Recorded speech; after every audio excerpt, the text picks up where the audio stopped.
Kurse ingjizimet i bëjnë Daka Studio, miksimet i kry bashkë me Daka Studio.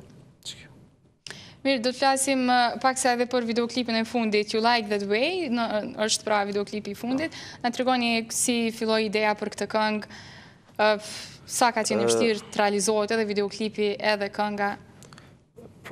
Testet veç se i ketë gatshme, pasi që i shkruan vetë, ndoshta nuk është shumë e vështirë. Bashkëpunim ka lind prej producentit studios. Reperi që është në bashkëpunim këngë me mu, do me thonë, ka kërku prej producentit studios që unë me qenë atë këngë. Pastaj jemi marrë vesh e kom gu se reper, kemi folë për instrumental, për videoklip, për të gjona gjitha. Instrumentalin e ka punu Loro, kënga është ingjizun Daka Studio, miksimin këto sene i kom kryon.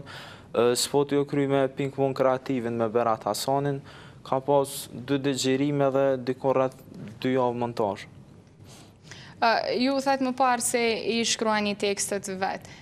Kur është koha më ideale për ty që ti do të inspirohesh, apo edhe nga inspirohesh që ta shkruash një tekst? Faktikisht, inspirimi vjen keq spontanisht. Nështë ta më me shkru në 2 natës, 3 natës, po nështë ta pas rast që jëm qupi gjumin 8 më gjes kom shkrua, për kuptan është shumë spontanisht. S'po di, as vetë nuk e di, do me thonë që vjen inspirimi, nuk kom najfar objektivi ku mu inspiru që ato bërë me shkru një tekst. Thjesht kur vjen inspirimi shkruj. Ndodhë që edhe shkruj nuk kom inspirim e lo krejt, se s'moja, për kuptan është kejt në regull. Do më thonë, ju këtë këngë e keni realizuar, pra të reguat edhe vetë, po më interesant të di se ndoshta shumë këngëtarë që publikojnë do të këngë të reja, nuk realizojnë videoklipet. Sa ka vlerë një këngë pa videoklip? Videoklipin kisha mujt me qujt për trekt sodit që është i vetëmi sen që mund me afirmu vetën. Nështë ta nuk është e drejtë, që ngon vrejt që ka shumë reperat mirë, po që kushtet financiare, do me thonë, nuk i kanë edhe nuk mujnë me realizu kur asë një videoklip. Po është problemi që komplet estrada ose repartistat matë maj nuk t'jopin për kroje duhen. Jashtë e ki nëse je një reper i mirë, ose në rrugë të kanë dëgju të kënu, të kanë morë kompanit muzikore dhe të kanë afirmu, do me thonë të kanë bo ëllë, nëse e ke meritu, ose nëse e ke punu. Të na, do që nështë aknon 5 vjeta, 10 vjeta, nuk i djetë edhe në fund e lënë, se nuk mund, do me thonë, nuk ka të ardhuna prej saj, edhe nëse se bo muzikën për pare, po në tjetër na nuk ka dhe ka merë pare tjera ka, duhet me lonë muzikën. Ju jeni student, punoni dhe njëkohësisht edhe këndoni. Njeriu mund tjetoj nëse merret vetëm me muzikën? Apo duhet pa tjetër ta kesh edhe një profesion dytësor, apo... Une, prej që kom fillu me bo muzikë, kur nuk jom shtetë në ta që nesër kom e marrë lek. është krejt në regull nëse si plus marrë pare prej saj.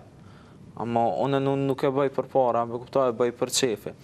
Edhe qëto është problemit e nëse për shambull, une më rinë qatë nivel sa që nesër mëj me marrë pare për saj. Une marrë pëse jo, po të nashtaj ka hyja i nati këpë e bënë muzikën për para, për kuptan, shumë repera për thonë. Ka shumë repera të mirë që dhe gjes kanë marrë pare, po sot jenë të marrë shumë pare. Nuk do me thonë që ata po komercializonë, se faktikisht komercializmit e na po vrejtë si dopsie një artistit, veç pëse po bënë muzikë komerciale. Edhe nëse zë bënë muzikë komerciale, mund me marrë, do me thonë pare, është këtë regull. Për menimin tem, nëse kishin marrë pare për muzikës kisha marrë, po prej saj nuk po presë pare. Sa i përkushtohen në muzikës, përveç studimeve, sa orë i kushton rëndësi studimeve, sa orë i kushton rëndësi muzikës, punës, a keni mjaft kohë të merreni me gjitha këto? Kam mjaft kohë për gjitha, po nuk po kam mjaft kohë me pushu. Veç me pushu. Po, nështë ta kohën kur mirëna me muzikë, kisha në zonë se pushem. Në me thonë, e bëj për qefi, nuk jam kur gjë i latë. Nëse nuk du me injizu, diqka nuk injizoj, se s'kam caktu me kur farë orari, kur du bëj muzikë, kur du nuk bëj muzikë, apë kuptanë, e kisha marë, masi edhe e kam si hobi, edhe kohën kur bëj muzikë, e kisha marë se pushem. I shkruani tekstet, ndonjëherë shkruani për aktualitetin, ndonjë gjë që prek, ndoshta moshën tënde, Apo çfarë të pëlqen më shumë të shkruash? Zakonisht shkruaj për aktualitete, që ato sene që na rrethojnë, që ato sene që na brengosin, ose që ato sene që i kem, domethënë, edhe nuk do të gjithë me shkru veç për tekste depresive, domethënë veç njerëz të mi qinë depresion, dush me shkru në herë edhe për sene që i kem. Ndoshta disa këngëtarë, të them ashtu, shkruajnë tekste, ndoshta ndonjëherë përmes tekstit prekin edhe disa këngëtarë të tjerë. A ka ndodhur kjo tek ju? Po mendon prekin disa këngëtarë të tjerë ose prekun komplet publikun? Ndoshta. Po ndodh, po që kjo është ajo esenca e muzikës, domethënë ti si pjesë e tregu dush mu munu me prek një aktualitet që i prek shumicën e popullit, apo kupton, jo pakicën. Se nëse e prek pakicën edhe konga nuk është e suksesshme, se e ngani pakicën edhe kur gjë kërkujt. Po nëse ti prek një temë që për shembull në Kosovë me prek temën e varfënisë është mund me bo diçka të suksesshme, pasi që është varfënia është mos të madhe dhe njerëz t'i prek ose ndjejnë bashkë me ty që ato fjallë që a i thu që ato sene dhe mund me do një kongë suksesshme. Kush ju ndihmon më shumë ti në muzikë? A ke ndonjë mik, ndonjë shok, vllau apo dikush në shtëpi? Mas shumë të muzikë më ka ndihmu shështnia jam, kisha mujtë me thonë. Ose që ata që për herë parja ka njësë me mangu muzikën edhe mi ka njep ato komentet e para, shumë mira, dhe vazhdojnë dhe me thonë që mbështetja që ty në senë mu ka shty me vazhdu edhe kom vrej që nështë nuk po hecin hapat maj, po pe vrej që po heci, është ketë në regull, abe kupton edhe kisha mujtë me thonë komplet merita ati ka shështnia jam.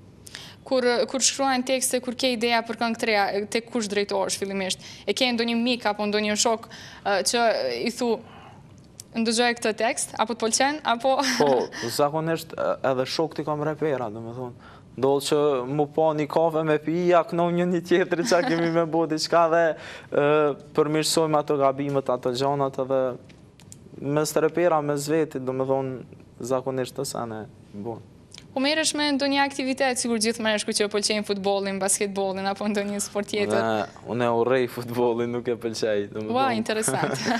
E kam qëtë princip, nuk e di a është gabim a së është, veç nuk e du futbollin. Faktikisht nuk e du as futbollin, as kom lujt bastore, kur as sani si shumica djemve të na. Basketboll kom ushtru sa kom jetu në Gjilan, dikon rreth 2 vjetë, po tu marrë me pun tjera e kom ljonë edhe ato. Po menoj, nështë edhe ja filloj prapë me ushtru, nuk i djetë. A ka ndonjë profesion tjetër që ti kishe mund me pa vetën të ardhmen, përveç këtyre punëve që ti i bën deri më tani?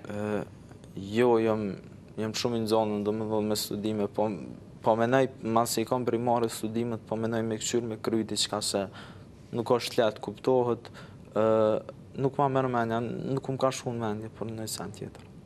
Çka shikon më shumë ti televizor? Televizor të Kosovën.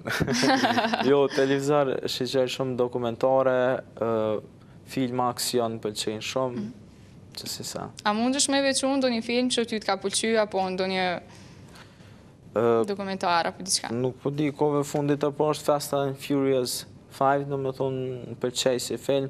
Qyri shumë filma, po nuk po mëjmi për cilë me konë filmat si po dalin mi marë ose mi blejë mi kësyra, be kupton, po pëlqejnë shumica e filma, shqeqej shumë. Po kinemaja, të zgjon kur eshtje, shkosh ndonjëherë, shikosh ndonjë film të ri apo diçka? Nuk pe di, nështë arti është shumë lartë, do me thonë të ne nuk po preferon shumë kinemaja të teatrët, nuk shkoj. Nështë më konë të njëtën 2-3 herë, me thonë kinema ma shumë jo. Çka presim në të ardhmen nga Edonisi? Përbos që ti projektit që jam të e punu, do me thonë, me Flori Mumajesin, jam të e kryu edhe një kongë me Lavdën edhe Kasperin, jem të punu edhe në mixtape The Bloody Shack, kongë tjera jam plan, po nuk ka, do me thonë, kur gjë konkrete, thjesht janë shkru, kanë me që atë presëm. Ke ndonjë mesazh për shokët e tu, për publikun, fansat e tu, për teleshikuesit tanë? Po, mesazhi është ata që ngojnë hip-hop, letë ngojnë alo hip-hop, do me thonë nuk përdi, nuk bënë më zhgënyu për dëgjus për flase, po vrejt që kove fundit ka hi biznisin mas të madhe, sa që edhe artista për shesin vetën. Po flasë për shesin vetën të lopa edhe Ma mërmenja që hala hasi që e dojnë hip-hopin edhe e bojnë për qefi. Kështu që letë vazhdojnë, letë ngojnë hip-hop. E të njësë të urojmë shumë suksese, kishta knajcin të jemi së bashkut, falenderoj shumë për pranin të ndë. Falenderit edhe juve për ftesën që të mira.